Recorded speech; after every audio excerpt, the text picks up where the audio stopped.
Para mí es un placer poder hoy día conversar. El tiempo no es el que me hubiese querido, ¿ya? Porque es un tema muy amplio, muy profundo, y en 50 minutos trataremos de hacer una breve síntesis de este enigmático personaje, pero de una trascendencia histórica que hasta el día de hoy, creo, no ha sido realmente valorizado. Pitágoras se convirtió como en el padre de todas las escuelas de filosofía que han existido desde su época hasta la fecha. ¿Cómo lo vamos a ir desarrollando el tema? Vamos a hablar un poquitito de él, de su vida y de la escuela que fundó y especialmente de su doctrina, de las enseñanzas que ha dejado, que han llegado hasta nuestros días a pesar de que nunca escribió nada, según lo que los investigadores han encontrado. Sin embargo, hay muchos escritos de él que se lo dejan como autor. Es más, Platón, este extraordinario filósofo, quizás el más importante del mundo occidental, lo último que le quedaba de su fortuna, la usó, la gastó para comprar un papiro con unos escritos de Pitágoras.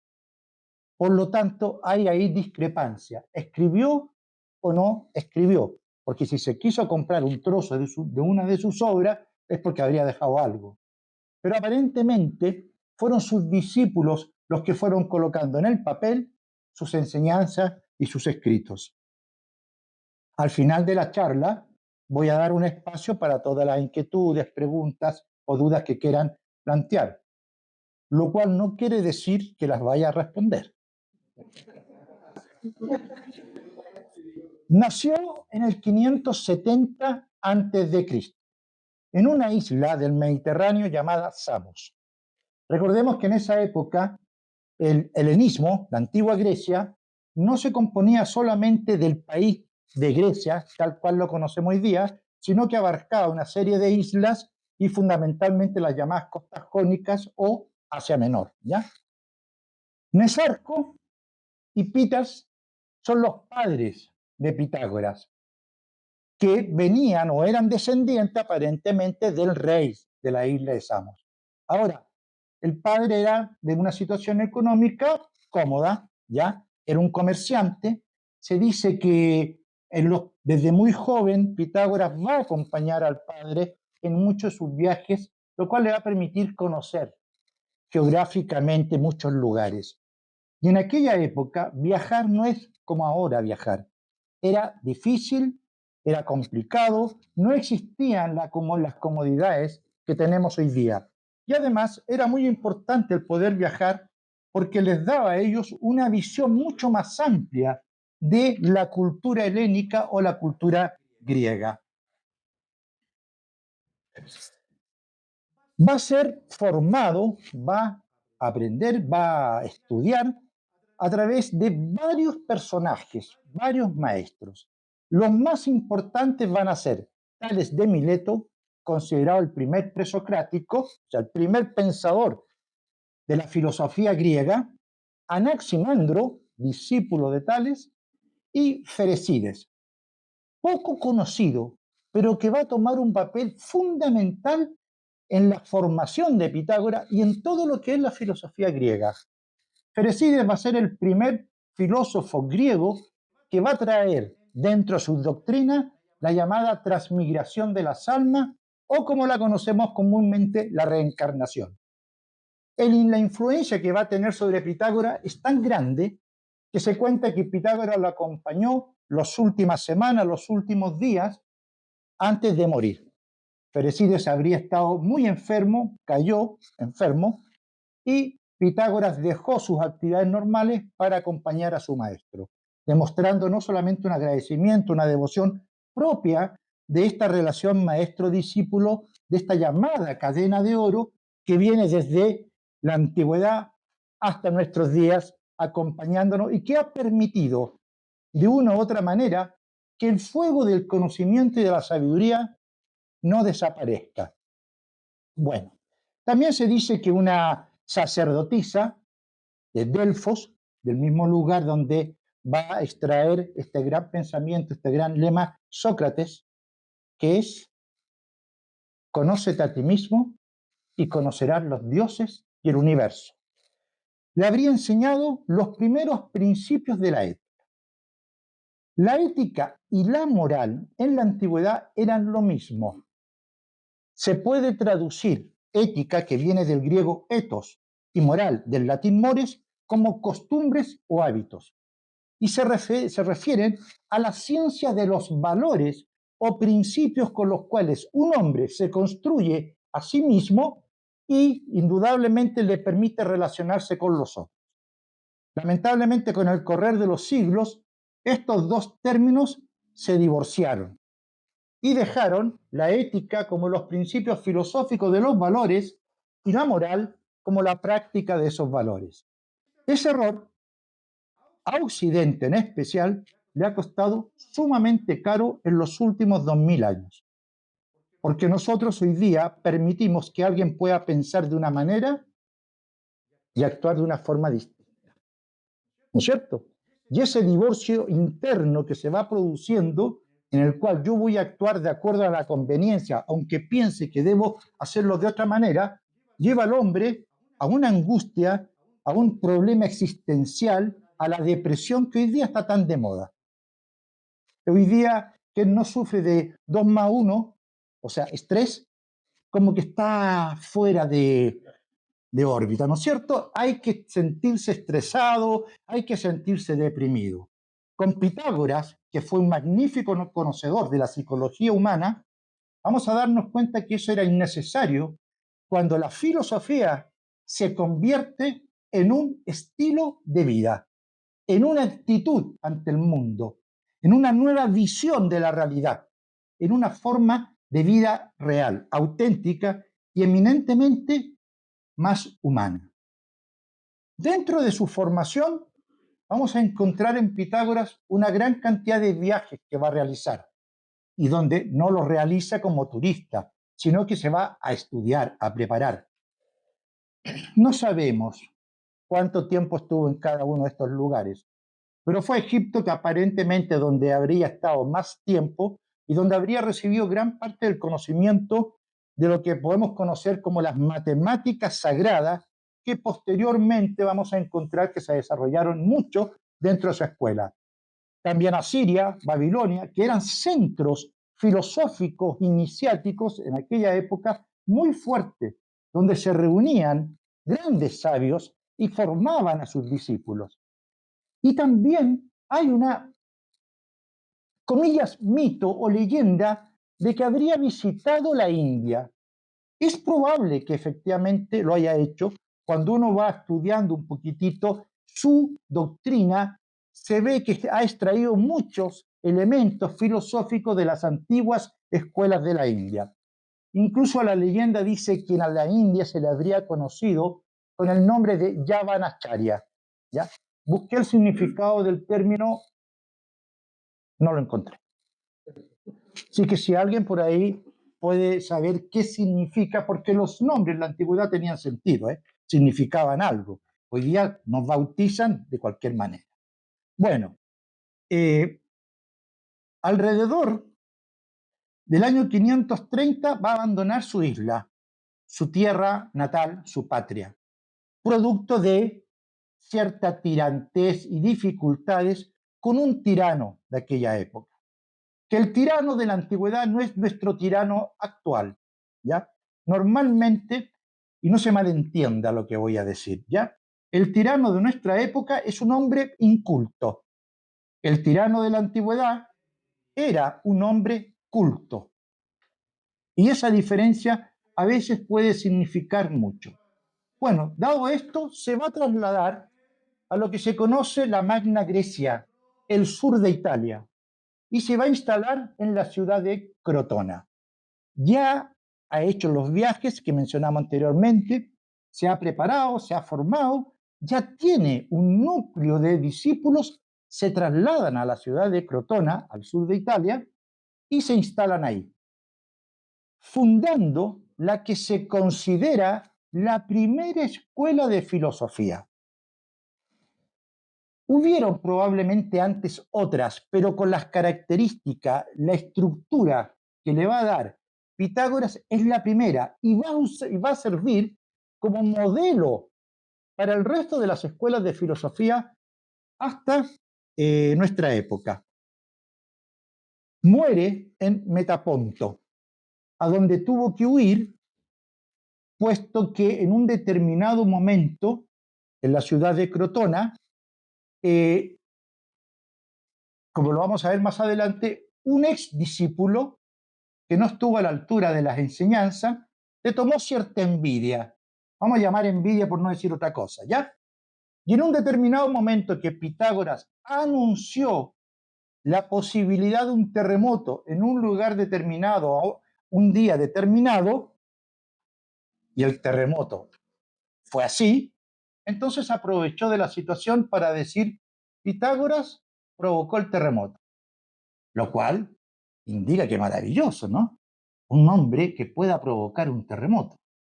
¿Cuántos hoy día quisieran tener esa capacidad?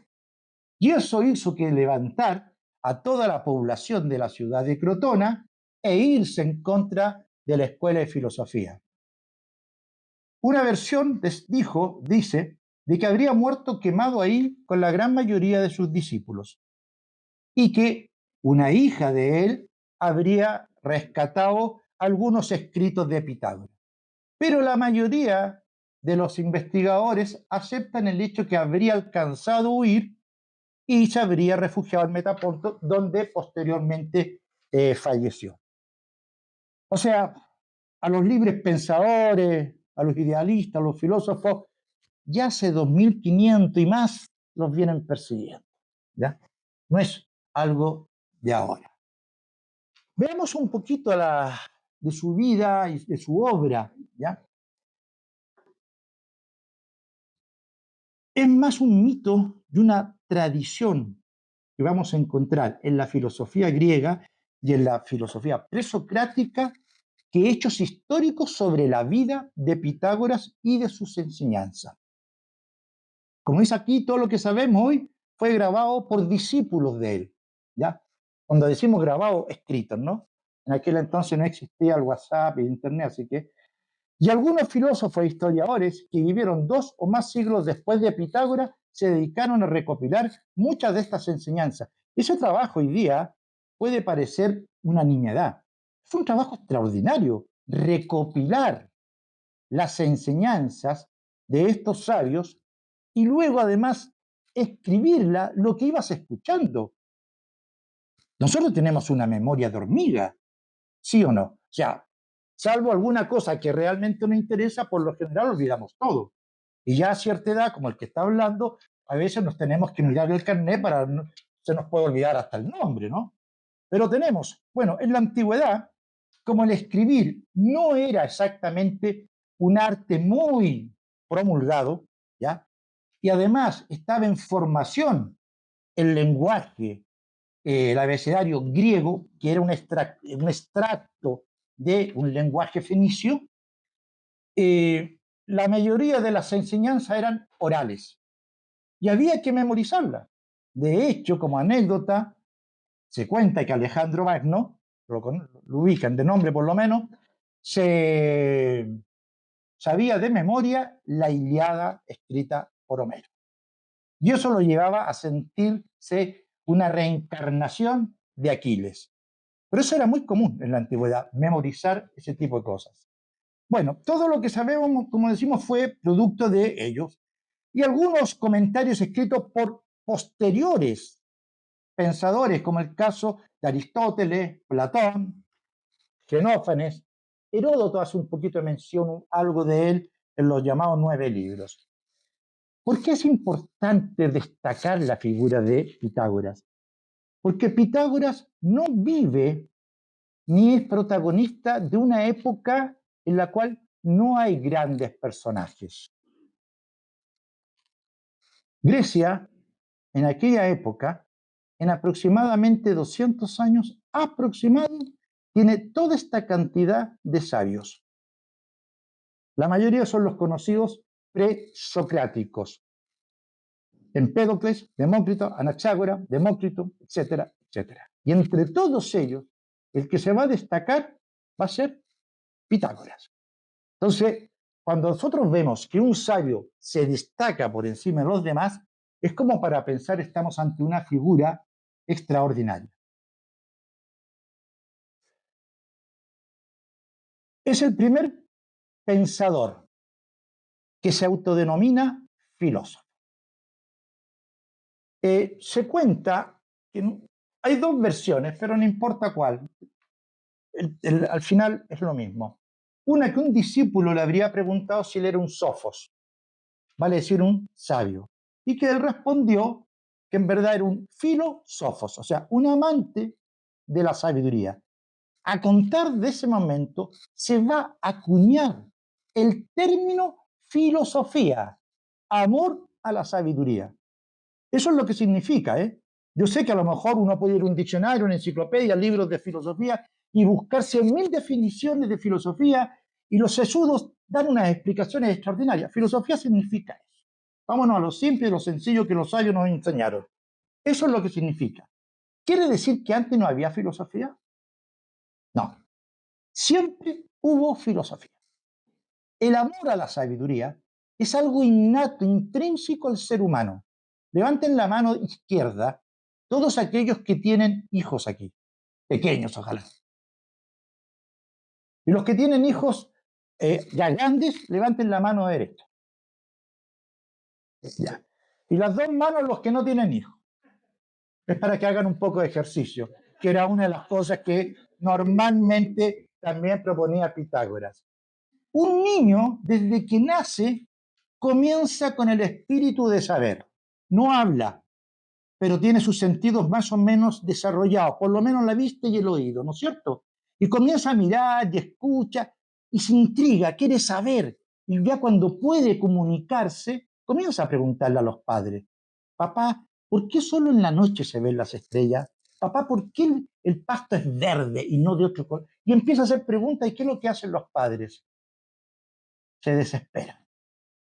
Ahí comienzan sus primeras tragedias como padres. Entonces hoy día nuestra sociedad les ha dado una herramienta maravillosa que se llama Internet. Y le pasan el celular o lo ponen frente al computador y el niño ahí comienza a entretenerse y se olvidó de preguntar. Cuando a los 12, 14, 16 años soy docente, lo digo por experiencia, en el colegio o en la universidad decimos nuestros niños no piensan, no culpemos solamente al sistema educativo. Viene atrás. Pitágoras decía, ¿quieres evitar castigar al hombre? Educa al niño. Y educar no es lo mismo que enseñar. Para enseñar hay que saber. Para educar hay que ser. Y eso ya es distinto. Entonces, bueno, vamos a encontrarnos que esta filosofía existió y ha existido siempre.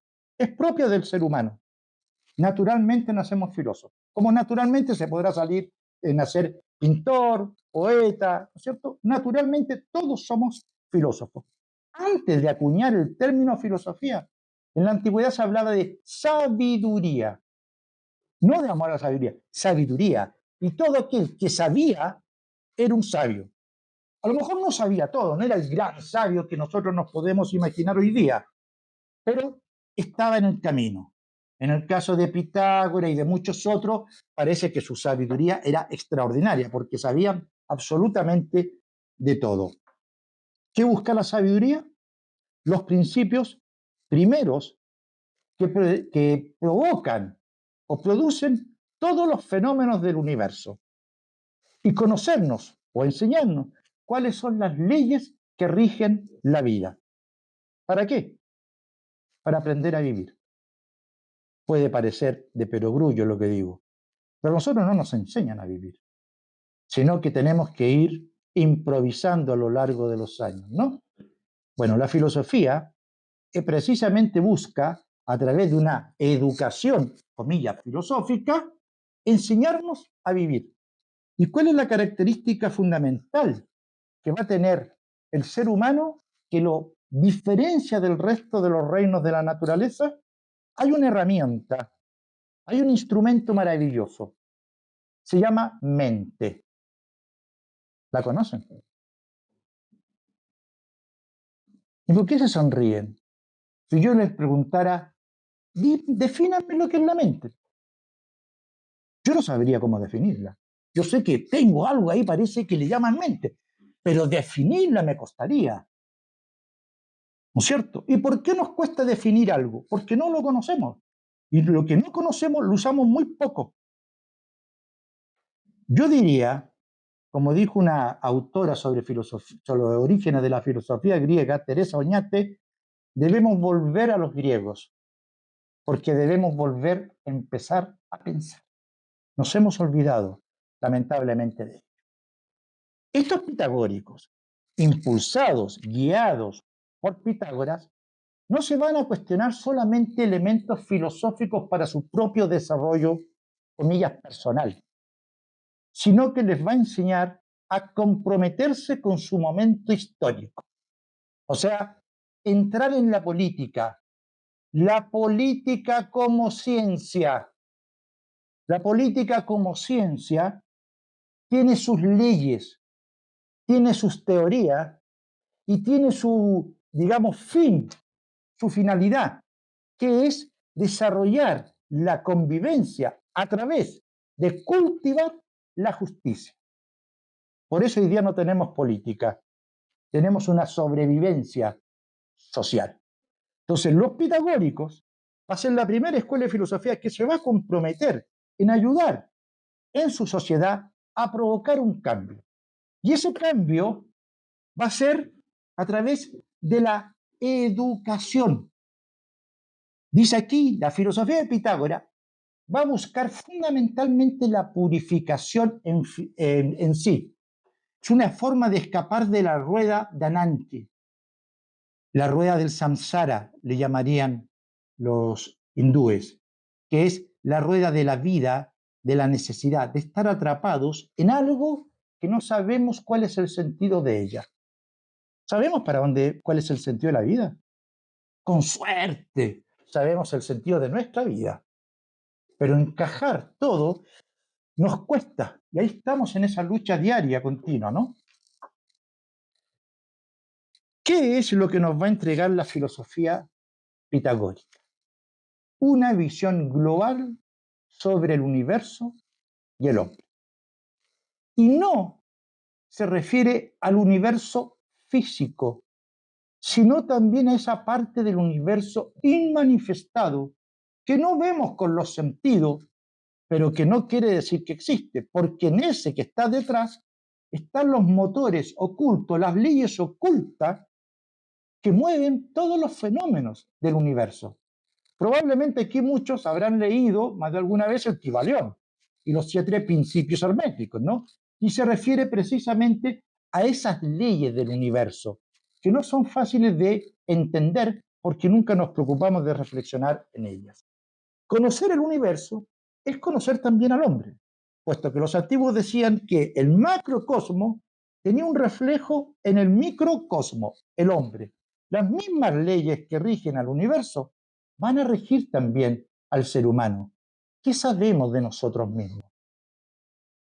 Poco, ¿no es cierto? Si yo les preguntara cuáles son sus defectos y sus virtudes, lo más probable es que me digan muchos o pocos. Y si yo les pregunto si tienen más defectos o más virtudes, van a decir, la mayoría va a decir tengo más defectos. Por eso, ¿cómo voy a decir que tengo más virtudes? Van a pensar que soy un vanidoso. Pero la verdad es que no estoy diciendo nada de mí. Porque ¿cómo no voy a saber cuántos defectos tengo y cuántas virtudes tengo para poder trabajar sobre ellas? Puedo saber cuántos brazos tengo. Puedo saber cuántas camisas tengo o cuántos pares de zapatos o etcétera. Muchas cosas externas que si no las tuviese no cambiarían nada de mí. Pero los defectos y las virtudes sí producen un cambio en mí.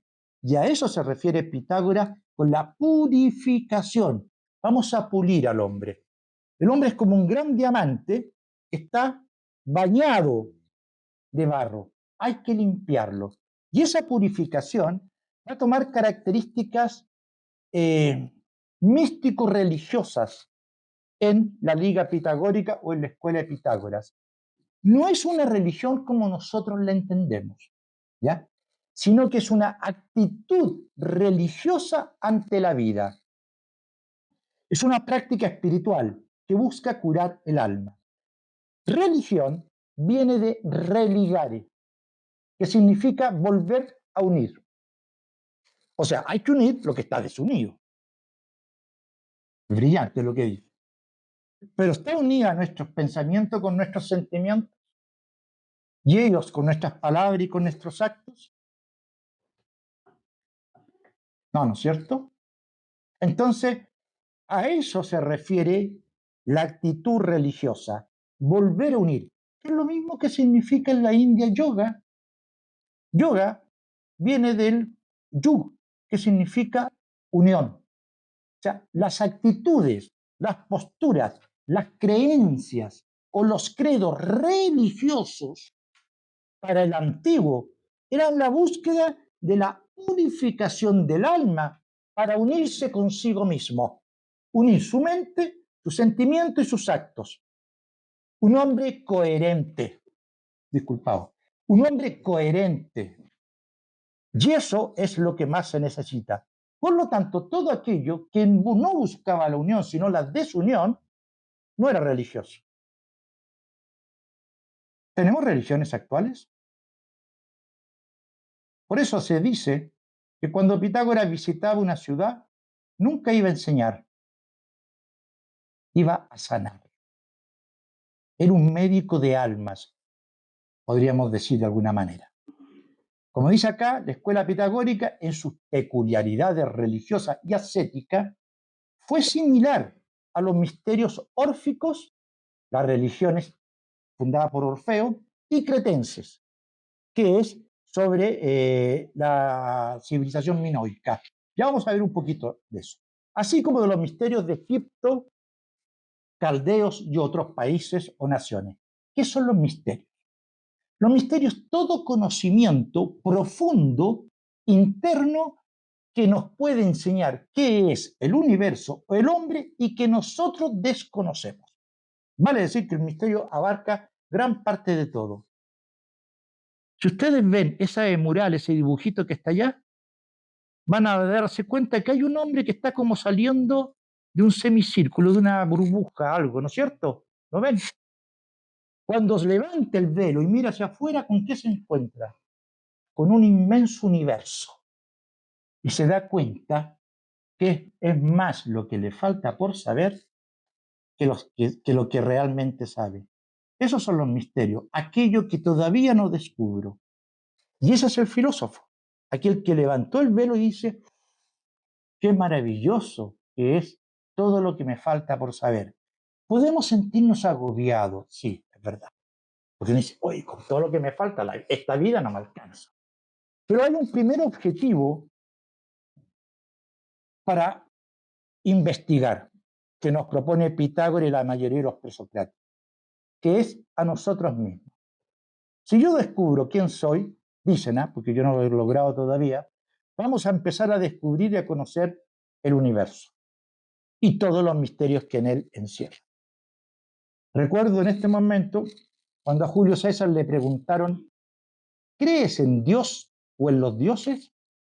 Y Julio César respondió, creo en el misterio. Y en el misterio cabe todo. Maravilloso. Y en eso hay que empezar a creer y acercarse a ese misterio que a medida que vamos sacando sus velos, vamos descubriendo cada vez más el sentido del universo, de la vida y de nosotros mismos. Y hay que despertar el alma para ello. Por eso, van a decir los pitagóricos, que habitamos en un mundo de apariencias externas. Es un poco el mito de Platón, que par de años después, ¿no es cierto?, él va a retomar a través del mito de la caverna, el mito de la caverna. Vivimos de las apariencias, pero nos hemos olvidado de la esencia, del movimiento interior. que es el verdadero movimiento. ¿Saben ustedes cuántos movimientos puede hacer un ser humano? Miles, millones. No, puede hacer solamente 7 movimientos. Hacia arriba y hacia abajo, adelante y atrás, a la izquierda y a la derecha. Ahí están los 7 movimientos. Exacto, gracias. Me falta el séptimo, hacia adentro. El único que nunca hacemos. Vivimos hacia afuera para quedar atrapados por las apariencias. El movimiento interno, el séptimo, que es el que resume los otros 6, es el fundamental. Es el movimiento del filósofo. Es el movimiento de aquel que se quiere conocer a sí mismo y empieza a descubrir el maravilloso universo que hay dentro de sí mismo. Dentro de nosotros hay un cielo lleno de estrellas. Son nuestras virtudes. Pero detrás de esas estrellas maravillosas hay un manto oscuro, que es lo que permite que las estrellas se puedan ver. En nosotros, ese manto oscuro es todo el universo interior que aún no nos atrevemos a entrar a descubrir. Pero ahí está. Las estrellas deben ser nuestras guías. Las virtudes deben ser las herramientas que nos permitan ir poco a poco hasta lograr que podamos encontrar el sol interior. Y el sol alumbra todo. Ese sol, cuando el hombre lo llega a lograr alcanzar, dicen que son los grandes sabios como Pitágoras, Platón y muchos otros. La iniciación es un proceso de despertar el movimiento desde la oscuridad hacia la luz. Es un poquito lo que traté de explicar ahora. Eso es lo que va a proponer en esta escuela como formación del carácter nuestro amigo, bueno, no es amigo, pero este extraordinario personaje de Pitágoras. El alma progresa a lo largo del camino de la iniciación. El camino de la iniciación es el camino filosófico en el cual la persona va paso a paso descubriendo algo. Es como ir subiendo una escala, peldaño a peldaño. Cada vez que das un paso, subes un peldaño, vas dejando cosas atrás que ya no te son útiles. Pero también vas sintiendo que estás un poco más arriba y tienes una visión un poco más amplia del mundo y de la realidad, partiendo de ti mismo. Ese es el camino discipular o el camino del acompañamiento filosófico, como también lo podríamos llamar, y que es el camino que une maestros y discípulos desde la antigüedad hasta nuestros días. Cuando uno empieza a estudiar estos grandes sabios, se da cuenta que entre todos ellos siempre hubo un hilo que los unió, ¿ya? Que justificó sus existencias, que fue pasando la antorcha de mano en manos. Y de esa manera, en este progreso, es que entramos a conocer la naturaleza nuestra, la naturaleza humana y, naturalmente, la del universo o del cosmos.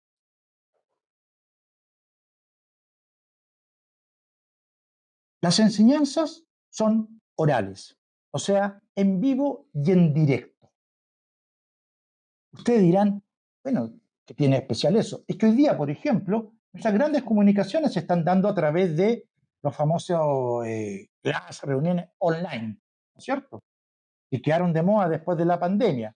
Y estamos en las universidades, estamos en los colegios, que el que no falta, el que falta, el alumno se puede conectar online, y así, etcétera. Yo no puedo desarrollar ningún vínculo humano a través de una pantalla de computación. No puedo. Yo tengo la computadora aquí, pero no he dejado de mirarlo, porque tenemos que aprender a mirarnos nuevamente a los ojos. Hemos perdido esa capacidad. Es impresionante ver que la gente conversa mucho, voy a tomar un celular, no tengo ningún ya, que conversa mucho con el celular, ¿no es cierto? Y chatean y todo. Y cuando estamos frente a frente, hola, ¿qué tal? Hola. ¿Y cómo estás? Bien. ¿Y tú? Bien. Ya, espera un poquito y empezamos. ¿No les ha pasado ir a algún restaurante, algún lugar público y encontrar en una mesa una familia, un grupo de amigos y cada uno con su celular? Compartimos soledades. Qué triste. Cuando el hombre es un ser eminentemente social y es la convivencia en la cual puede crecer. Y aclaramos que esa convivencia significa, como lo explicaban los antiguos, compartir vivencias. Si yo no tengo vivencias, o sea, no estoy vivo, no soy consciente de algo que tengo y puedo compartir con otro, nunca voy a convivir. Quizás sea eso una de las razones por las cuales nos cuesta tanto hoy día la fraternidad. Pitágoras prefiere la enseñanza oral, al igual como posteriormente la va a querer o la va a preferir Sócrates, porque decía, en el diálogo directo, cualquier duda la podemos aclarar inmediatamente. En los escritos, en un libro, si yo tengo dudas, no tengo la posibilidad del contacto con el autor. Hay pro y contra para todo, pero indudablemente lo oral, el contacto diario, o no diario necesariamente, pero personal, ayuda mucho. La filosofía dice es un proceso, es un camino. Y los libros no pueden responder a todas las preguntas, ni tampoco participar de la investigación filosófica. Los libros se escriben cuando hay un fruto de una investigación filosófica y cuando hay una respuesta a las preguntas que yo me he planteado. Ahí aparecieron los libros. Hoy día yo sé que se escriben mucho, etcétera, pero la idea es un poquito eso, dejar fijo en el papel aquella investigación que yo he realizado y aquellas respuestas que yo he encontrado a mis propias preguntas.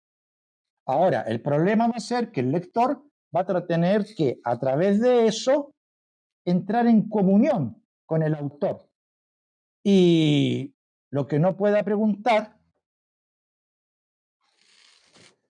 tendrá que imaginarlo o intuirlo. Porque también en el libro hay un dejo de apariencia. O sea, aparentemente dijo esto, pero como nosotros hemos perdido hemos perdido la capacidad de comprensión lectora, ¿no es cierto? ¿Están de acuerdo ustedes conmigo? Sí. Qué bueno. Yo no estoy de acuerdo, pero si ustedes están de acuerdo, yo los acompaño. Claro que hemos perdido una fuerte capacidad de comprensión lectora, lamentablemente. Y es exclusivamente porque hemos perdido el hábito de la buena lectura y de tratar de entender lo que leemos. Hoy día decimos que nuestros pueblos son mucho más cultos que los anteriores porque todo el mundo sabe leer. Sí, pero ¿saben comprender? Que es lo fundamental. Sócrates no sabía leer ni escribir. Dios me libre. ¿Qué hubiera pasado si hubiera sabido leer y escribir? Que además yo de repente, cuando pienso las pocas veces que lo hago, me pregunto, nosotros estamos llenos de libros. Todos los días salen cientos o miles de libros. Los antiguos no tenían tantos libros. ¿Y por qué eran más sabios y más felices? ¿Por qué tenemos que recurrir a ellos para encontrar respuestas a las muchas preguntas e inquietudes que tenemos actualmente? ¿Hasta dónde están siendo los libros realmente una herramienta que nos permita descubrir las verdaderas razones de la existencia? Y no se estarán convirtiendo también muchas veces en tapones que no nos dejan utilizar la imaginación y la intuición. La intuición es la capacidad de captar una verdad, una esencia en forma directa sin utilizar demasiado el pensamiento. Voy a tratar de explicarlo. Van a disculpar si no tengo mucha habilidad al respecto. Cuando yo quiero conocer algo, está el objeto que quiero conocer, está el sujeto que soy yo que quiere conocer eso. Allí hay una relación. Esa relación es lo que vamos a llamar conocimiento. ¿Se entiende hasta ahí? Si alguien no lo entiende, lo siento. La intuición es que esa relación desaparece y el sujeto y el objeto son uno solo. Es una captación directa. ¿Existe esa facultad en el hombre? Sí. Y la imaginación, la capacidad de ver con la mente superior, ¿ya?, con el alma, aquello que está más allá de las apariencias. Albert Einstein dijo, más importante que el conocimiento es la imaginación. Y toda su teoría de la relatividad la desarrolló sin estar en la universidad, sino que trabajaba en una oficina de correo y en sus ratos libres de ocio iba imaginando y viendo cómo era el funcionamiento del universo. De ahí nace toda su teoría. O sea, está abusando de las facultades superiores que todos tenemos, lamentablemente dormía. Los discípulos en la escuela pitagórica tuvieron que vivir con estrictas reglas. Aquí van a ver dos tipos de público que va a tener Pitágoras en su escuela de filosofía. Un público externo que iba de vez en cuando a escuchar sus charlas, no todas las de él, sino también de sus propios, de los discípulos de Pitágoras, que también eran maestros, profesores en distintos grados. Iban, las recibían, las disfrutaban, ya, etc. Y estaba otro grupo, que era el grupo interno, o sea, los verdaderos discípulos que vivían dentro de la escuela de filosofía y estaban total y completamente enfocados a la vida filosófica, 24/7, podríamos decirlo. ¿Ya? ¿Para qué? Para lograr lo que aquí sale, la pureza del cuerpo, del alma y de la mente. Para ello, la purificación no solo tenía un sentido ético, sino que ético para el antiguo es armonía interior. ¿Ya? Eso es lo ético, la armonía interior. ¿Y qué es lo estético? La armonía exterior. O sea, la belleza interna se tiene que reflejar en una belleza externa. Bueno, sino también un significado cósmico y ontológico. O sea, ¿qué buscaban con esta purificación? No solamente conocer el ser, el ontos, el ente, ¿ya? Sino también el ser del universo, puesto que decían que el alma del universo era semejante al alma del hombre. O cambiándolo en verdad, el alma del hombre es semejante al alma del universo o participa del alma del universo, para traer de nuevo al alma más cerca de la unidad. ¿Qué es la unidad? Es la identidad que está unida por una sola realidad. Lo voy a explicar como yo lo entiendo. ¿Ustedes saben lo que es la humanidad?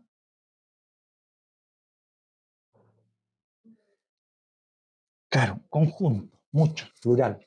La humanidad es una unidad en la cual participan los humanos. Hay que acceder, hay que alcanzar al arquetipo, al modelo de humanidad. ¿Qué significa humanidad? ¿Cuáles son las características de la humanidad? El autor del Principito, no voy a mencionar su nombre y apellido porque no podría, medio complicado, decía, hay muchos seres, el Principito decía, hay muchos seres humanos, falta humanidad. Pensemos qué nos quiso decir. Entonces, lo que buscaba el alma en la purificación, lo que proponía Pitágoras, era alcanzar la unidad. Somos una humanidad, una sola, con millones o miles de millones de formas diferentes de expresión de lo mismo. ¿Han visto los colores del arco iris? ¿Sí? Son bellos, ¿no? Los colores son bellos, así que si son del arco iris, son de lo que sea, son bellos. ¿De dónde provienen? De la luz blanca, de la luz. Y esa luz se manifiesta en muchos colores. Y todos ellos aportan con su color. El naranjo nunca ha entrado en pelea con el café. Yo soy más importante que tú. No, cada color aporta lo suyo. Y vemos ahí el arco iris, por ejemplo, decimos, qué cosa más bella. ¿Por qué lo encontramos bello? Por la armonía que hay en el aporte de cada uno de lo mejor de sí mismo. Cuando el hombre logre eso, descubrirá que las diferencias nos enriquecen, nos unen, no nos separan. Ni el color de piel, ni la creencia religiosa, ni la condición social, etcétera, etcétera, etcétera. No nos separan, sino que nos enriquecen. Si todos fuéramos iguales, qué fome que sería la vida, ¿eh? Todos pensamos igual, sentimos igual, hablamos igual, vestimos igual, caminamos, todo igual. Ah, no, ahí la cantidad de suicidios que habrían sería terrible, porque qué aburrido. O sea, ¿Qué puedo compartir con ustedes? ¿Qué podemos compartir? No, si pensamos lo mismo, sentimos igual. En la diferencia está la riqueza. Cuando estén estresados, vayan a tener contacto, comunicación con la naturaleza. Váyanse a la playa, al campo, a la cordillera, donde quieran.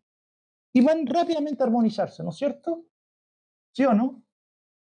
Qué bueno. Eso, me gusta que me reafirmen lo que digo. La naturaleza no es igual. Si ustedes van a la playa, cada ola que llega es distinta, cada grano de arena es diferente, cada roca es diferente. Y si vamos al bosque o vamos a la montaña, es lo mismo. Y sin embargo, el contacto con ellos nos armoniza, porque en esa diferencia, en esa aparente diferencia, hay una armonía. Todos dan lo mejor. Maravilloso. Ojalá lo hiciéramos nosotros también. La pureza ritual. Un rito es una especie de ceremonia, es una forma, ¿ya?, de realizar algo que tiene como finalidad una conquista de corte espiritual, que en este caso, por lo general, era de corte purificación, o sea, salir un poco mejor de cuando hice el rito, ¿ya? Nosotros hacemos una cantidad de ritos que nos centran, no somos muy conscientes, ¿o no? ¿Qué hacen en las mañanas? Primero abrir los ojos, ya lo sé. Pero todos tenemos probablemente un rito, cada uno el suyo. Se levanta, va al baño, se mira en el espejo, se asusta por lo feo que se encontró ese día, se ducha, ¿no es cierto? Se viste, va a tomar desayuno. Tenemos una serie de actos que hacemos, rituales, que nos estamos preparando para enfrentar un nuevo día. Hay ritos que nos preparan para enfrentarnos a una nueva vida, más consciente, más plena, más abierta, más sana. Yo diría más humana. ¿Qué nos aconseja? Un autoexamen diario, purificaciones morales, prácticas de silencio. Hay que hacerse, nos propone Pitágoras, un examen diario. ¿Cómo estuvo el día? ¿Qué logros tuve? Pagué la luz. Eso no es un logro. No, algo interno. Hoy día vencí una pereza en mí. Controlé mejor un vicio. En un momento dado en que me dieron ganas de pegarle al chofer de la micro en el Transantiago porque tocó la bocina muy fuerte, me controlé y le sonreí. O sea, logros y también, honestamente, fracasos. ¿Qué no existen los fracasos? Existen las experiencias, ¿verdad? Es decir, esto no lo hice bien, mañana lo voy a hacer mejor. Pero hacerse un autoexamen de manera de estar tranquilos, irse a descansar tranquilos. Los antiguos al sueño le llamaban Morfeo y a la muerte Thanatos. Y decían que Thanatos es la hermana mayor del Morfeo, o Morfeo, el hermano menor de Thanatos. Y querían decir que la muerte es un sueño largo y el sueño una muerte corta. Cuando el hombre va a morir, todos vamos a morir, ¿eh? Eso ténganlo por seguro. Nadie se va a escapar, nadie va a salir vivo de esta vida. Antes de, quisiéramos en nuestro interno decir, chica, tener la posibilidad de estar bien conmigo mismo, de redimirme de mis errores, de ponerme en las buenas con aquellos que a lo mejor dañé. ¿No es cierto? Bueno, cuando se cierren hoy día en la noche los ojitos para descansar, pregúntense, ¿tienen la certeza de mañana abrirlos? Entonces comencemos hoy día a hacer nuestro autoexamen. Ya decían los antiguos, me encanta esta frase, que todas las mañanas al levantarse lo primero que tenemos que decirnos es, hoy es un buen día para morir. Algún día vamos a dar en el clavo. Estimados, hay dos cosas que nunca nos van a abandonar. Yo digo que tres. Dios, la muerte, que empezamos a caminar a ella desde que nacemos, y la soledad. Qué compañera extraordinaria. Podemos estar rodeados de millones de personas, está a nuestro lado. Podemos estar solos en el desierto, está a nuestro lado. Acostumbrémonos. La soledad es la que me permite la práctica del silencio. Callar no es dejar de hablar. Callar es escuchar nuestra conciencia, lo que llamaban los tibetanos la voz del silencio. El hablante silencioso es escucharnos. Tenemos pánico de escucharnos, porque a lo mejor lo que nos dice Pepe Grillo, como me enseñaban mis padres cuando yo era niño, que también lo fui, nos dice, esto está bien, no, esto no está bien, nos molesta. Entonces preferimos el sonido, el ruido, ¿no es cierto? ¿Cuánta gente llega a su casa y enciende el televisor, la radio, pesca el celular? Recién habló con una persona, pero la vuelve a llamar. No quiere estar solo consigo, no quiere estar solo. Tenemos pánico a estar con nosotros. Nacimos solos, ¿eh? Nos vamos a morir solos. Yo sé que cuando se mueran todo el mundo va a decir que eran maravillosos. Es la única tranquilidad que tengo para mí, porque yo sé que para muchos monedita de oro no lo soy. Pero no esperemos ese momento. Si todas las noches es una pequeña muerte, ¿por qué no nos vamos preparando para la gran muerte? Para ese gran viaje. Que los pitagóricos nos enseñaron que no era uno sin retorno. Sí, vamos a retornar, pero quizás con otras características, con otras cualidades, porque necesitamos otras experiencias. Ir a dormir y la segunda al despertar en la mañana, dice aquí. Cuando se va a dormir se debe considerar a fondo las acciones pasadas y en la madrugada de tenerse cuidado providencial del día siguiente. Vale decir, ¿qué voy a hacer hoy día? ¿Con qué actitud me levanto hoy? Mañana, cuando nos levantemos, va a estar lloviendo. Me voy a mojar. Va a ser frío. Y ya empecé mal el día. No, ustedes no pueden cambiar el clima, pero lo pueden disfrutar. Hay una, no sé si es una canción o una película, que se llama Bailando bajo la lluvia. Salgan a bailar bajo la lluvia. Si más allá de mojarse, ¿qué les puede pasar? Nada. ¿Me voy a resfriar? Sí, se resfrían por nada, no vamos a resfriar por una lluvia. ¿Que hace frío? Abríguense. ¿Hace calor? Desabríguense. No culpemos al mundo, a las apariencias, por cómo enfrentamos el día a día. Diría a los estoicos, hay cosas que dependen de uno y hay cosas que no dependen de uno. De mí no depende un montón de cosas externas, la fortuna, la salud, etc. Pero de mí depende cómo yo las enfrento. Eso sí depende de mí. El buen hombre, dice Arquitas, es tal debido a los bienes que proceden de la virtud. El hombre feliz es tal debido a las mercancías que vienen de la fortuna. En palabras de Pita, la felicidad no es planta de esta tierra. Por lo tanto, vamos a tener que ir de la tierra para ser feliz. No, se refería que la felicidad no está en las apariencias del mundo terrenal, sino en la actitud conciencial de cada uno. No puedo evitar tener momentos de alegría y momentos de tristeza. No lo puedo evitar.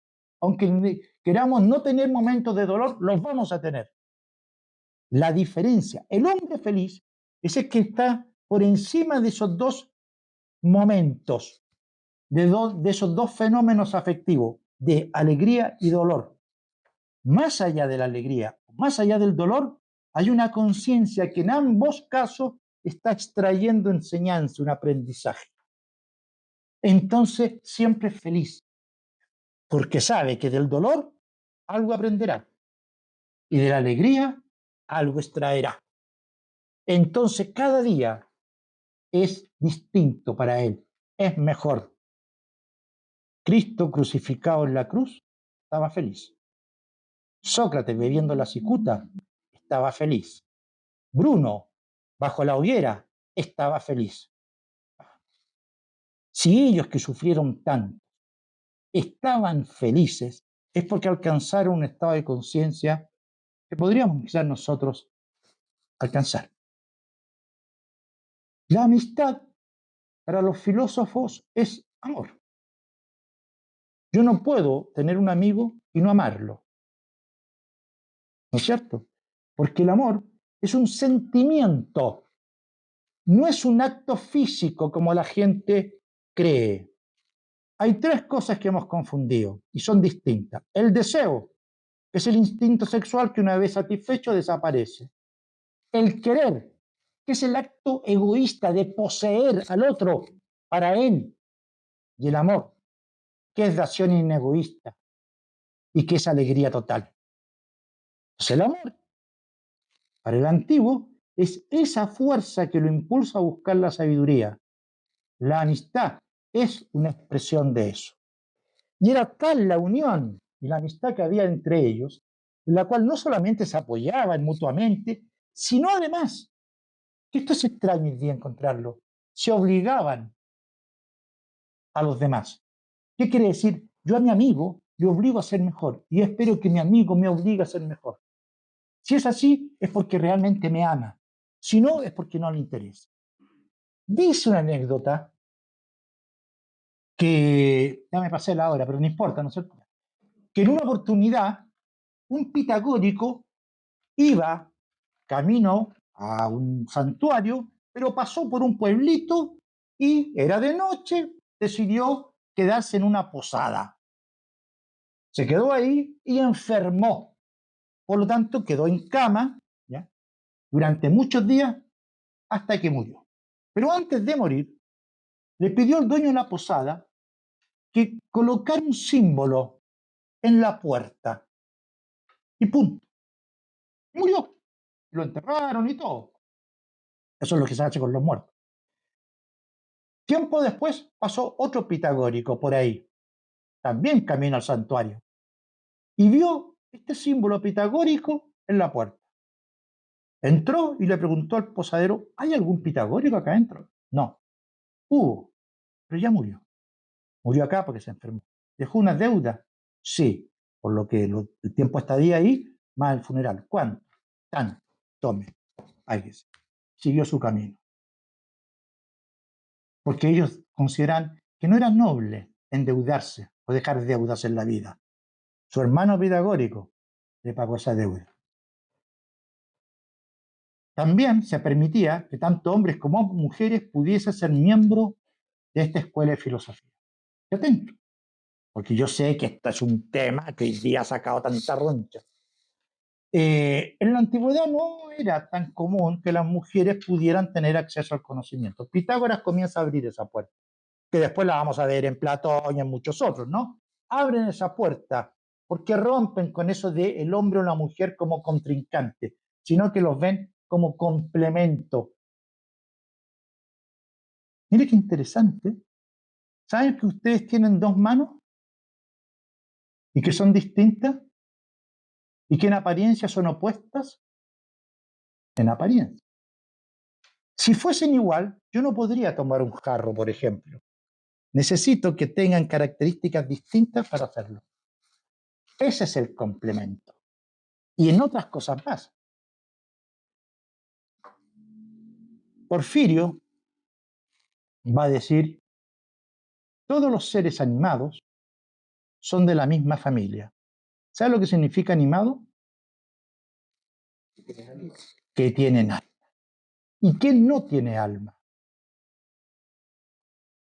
Misterio óntico, todo tiene alma, puesto que todo tiene vida. Porque todo en el universo proviene de un origen único, innombrable, inconocible, como quieran llamarlo. Para hacerlo más fácil, Dios. ¿Dios es omnipresente? ¿No? ¿Dice usted? O sea, no está presente. Entonces, por ejemplo, Dios no está acá. Usted que me dijo que no era omnipresente. O sea que este es el límite de Dios. Esto es tan poderoso como Dios. Geológico. El límite dice, hasta aquí llegas. Esto usted está diciendo que esto es el límite de Dios.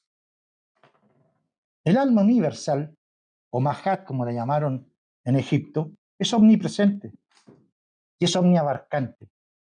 Por lo tanto, el alma universal abarca todo, está presente en todo. Todo tiene vida. Lo que no tiene vida tiene muerte. Vamos a llamarlo así, ¿ya? Lo que tiene muerte no existe. ¿Existe esto? Tiene vida.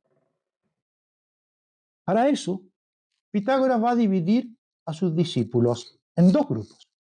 El primer grupo son los llamados acusmáticos, que eran los que tenían que estar 5 años sufriendo silencio.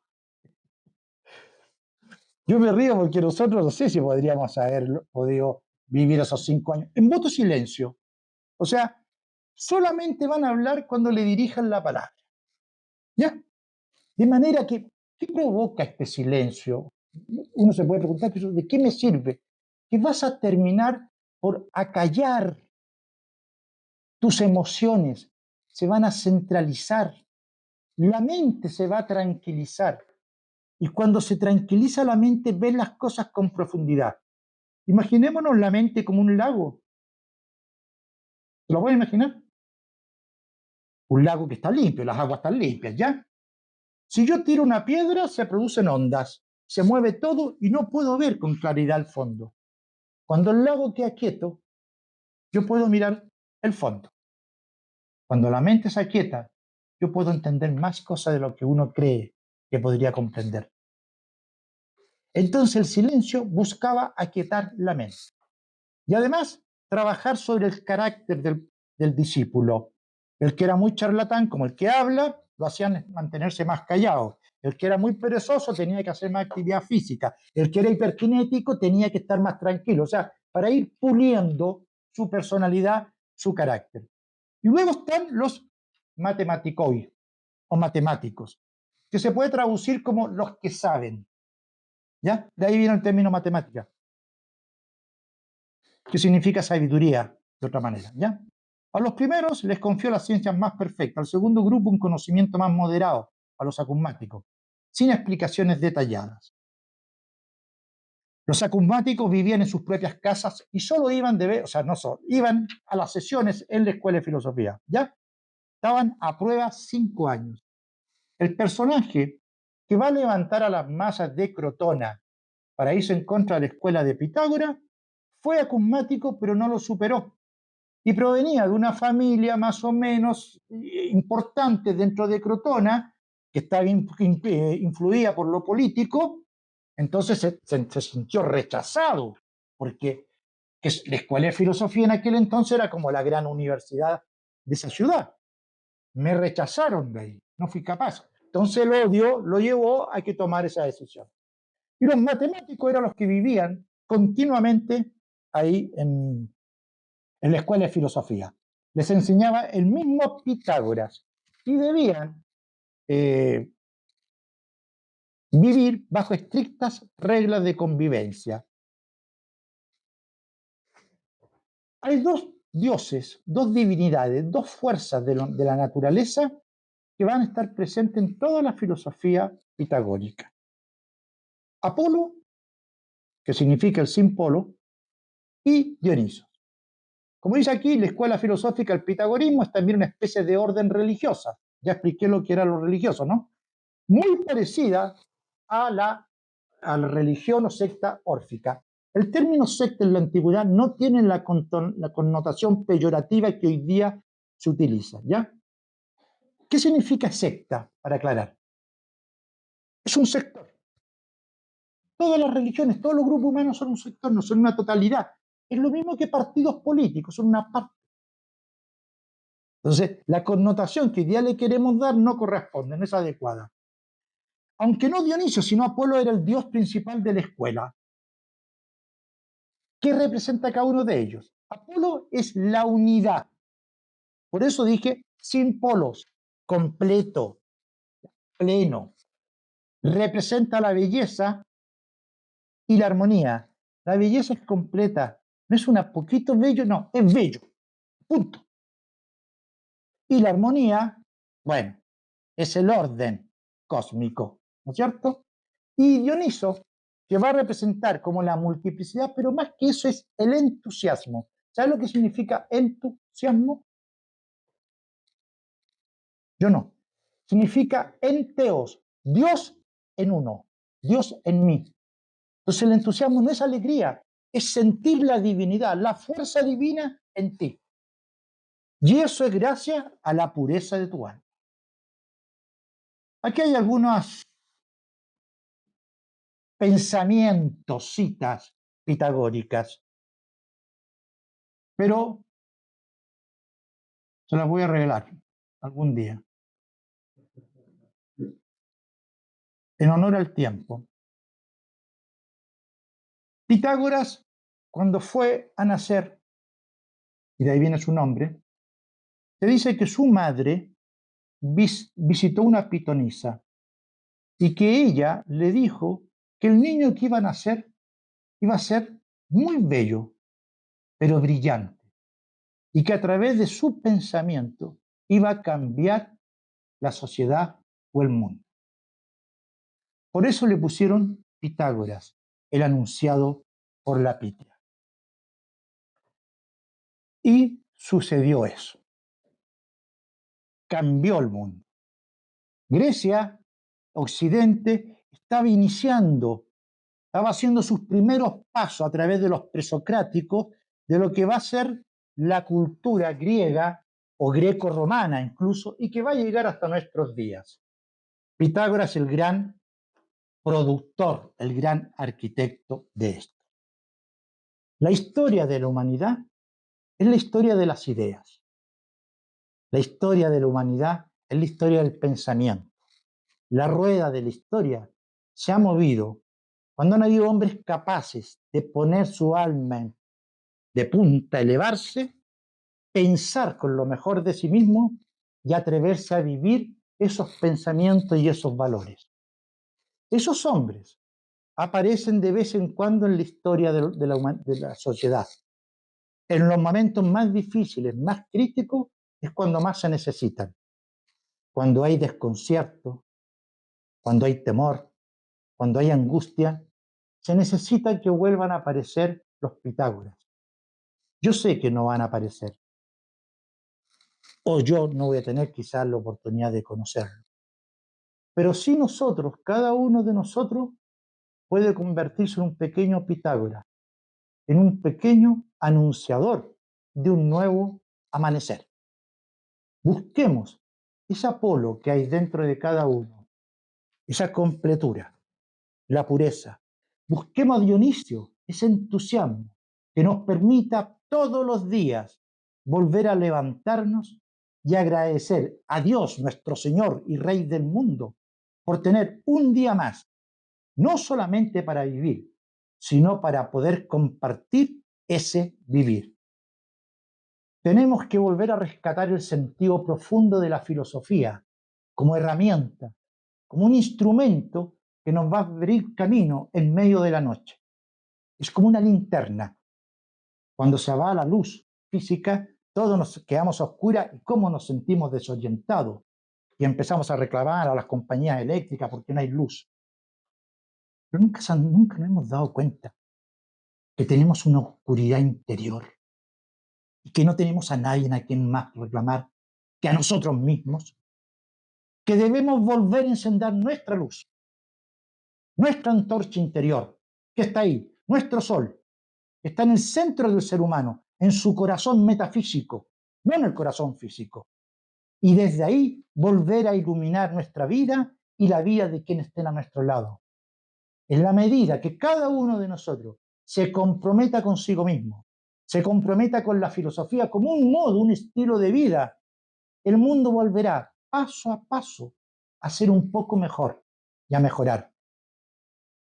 Seguidores de Pitágoras, todos los filósofos posteriores, hasta el Renacimiento con la escuela de Florencia, la Academia de Florencia, con Marcelo Ficino, Pico de la Mirandola y todo ello, Temisto Platón, durante toda esa época de la Edad Media de oscurantismo, mantuvieron esa antorcha encendida que venía desde la escuela de Crotona y permitió el Renacimiento y todo lo que ha venido posteriormente.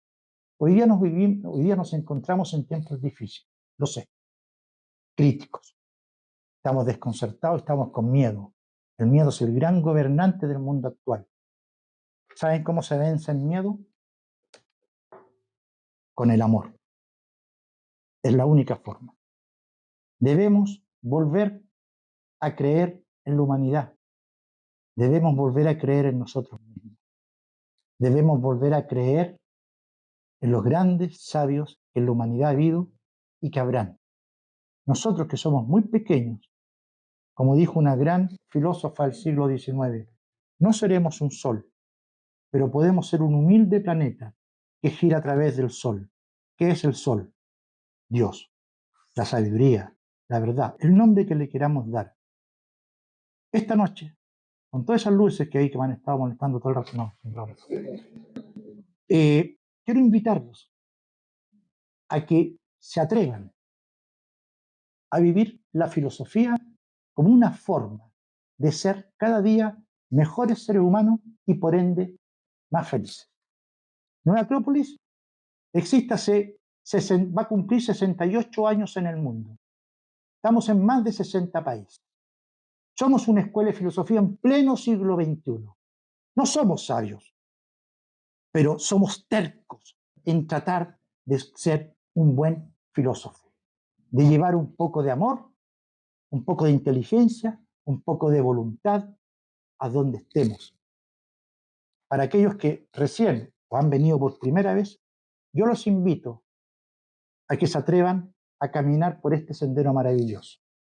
Se los dice quien se considera inmensamente feliz de tener una vida que ha dedicado a tratar de entender de dónde venimos, hacia dónde vamos y quién soy. Que Dios los bendiga. Buenas noches.